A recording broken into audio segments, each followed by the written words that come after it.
It was one of the most sensational murders of the century, and it was never solved. Marilyn Sheppard, the wife of a handsome surgeon, killed by more than 15 blows to her head. Dr. Sam Sheppard was convicted of murder in a highly publicized trial.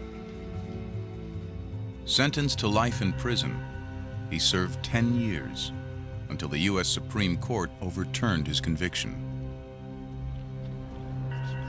In a second trial, Sheppard was acquitted, but suspicions about his guilt remained. My mother was murdered. I want my mother's murder solved. Now the son of Marilyn and Sam Sheppard is taking the case to court one final time, suing the state of Ohio for $2 million for the wrongful imprisonment of his father. Gilbert needs to convince a jury beyond all reasonable doubt that Sheppard did not kill his wife. Unless we do it on rebuttal. He'd like to use a powerful new scientific tool, unavailable at the earlier trials, that could potentially settle the question once and for all. Forensic DNA analysis. Human DNA is made up of billions of chemical building blocks. At certain locations, the arrangement of these building blocks varies in predictable ways from one individual to another. These variations are called alleles, and they are the key to DNA fingerprinting. If enough of them can be observed and compared, these genetic variations can identify an individual as uniquely as a fingerprint. Scientists are now able to compare the DNA found at crime scenes to DNA taken from suspects. As valuable as it may be in prosecuting crime, it's DNA's ability to rule out suspects that holds the most power. Gilbert enlists the aid of Dr. Mohammed Tahir, a forensic DNA specialist in Indianapolis. He sends Tahir a set of artifacts, all stained with blood from the crime. Among them, a wood chip lifted from the stairs of the Sheppard's house, a section of flooring from the porch. Tahir chooses a test called DQA1. The DQA1 test is designed to work with tiny quantities of DNA, but it isn't very discriminating. The test can identify only 8 different alleles in 42 possible combinations. His first step is to increase the quantity of DNA the test will have to work with. To do this, he places a portion of each crime scene sample into a vial. Then he adds a chemical cocktail that stimulates the process of DNA replication. The samples are then placed into a thermal cycler, which speeds the process of replication through precise warming and cooling of the samples.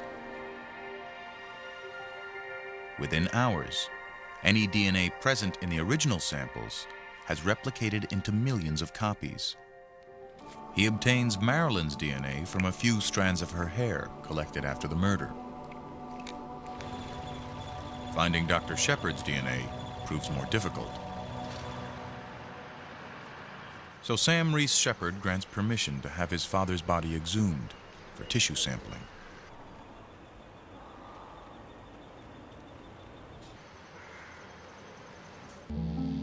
Dr. Tahir can now complete the testing. The DNA from each of the samples is now poured over the sensitized paper test strips that will reveal the long-awaited results. Each test strip is printed with a set of numbers. The numbers refer to the 8 specific alleles the test can detect. Indicators turn blue when the test has detected a specific allele. In this example, the test has detected the number 2 allele and the 4.1 allele. Once Tahir obtains a test strip for each DNA sample, he will carefully chart the results and present his findings to the defense team. At the first trial, the prosecution argued that the blood trail came from a weapon dripping with Marilyn's blood, carried by the killer as he fled the house. What does the DNA show? The porch stain tests positive for the 4.1 allele only. The wood chip also shows the 4.1, as well as the alleles 1.1, 2, and 3. How does this compare to Marilyn Sheppard's DNA? Her alleles turn out to be 1.1 and 1.3. One or both of Marilyn's alleles are absent from the blood trail samples. Marilyn is therefore excluded as a donor to these stains. So the prosecution's theory was wrong. A murder weapon dripping with Marilyn's blood didn't leave the blood trail. Then whose blood was it? Was it Dr. Sheppard? His alleles turn out to be 1.2 and 1.3.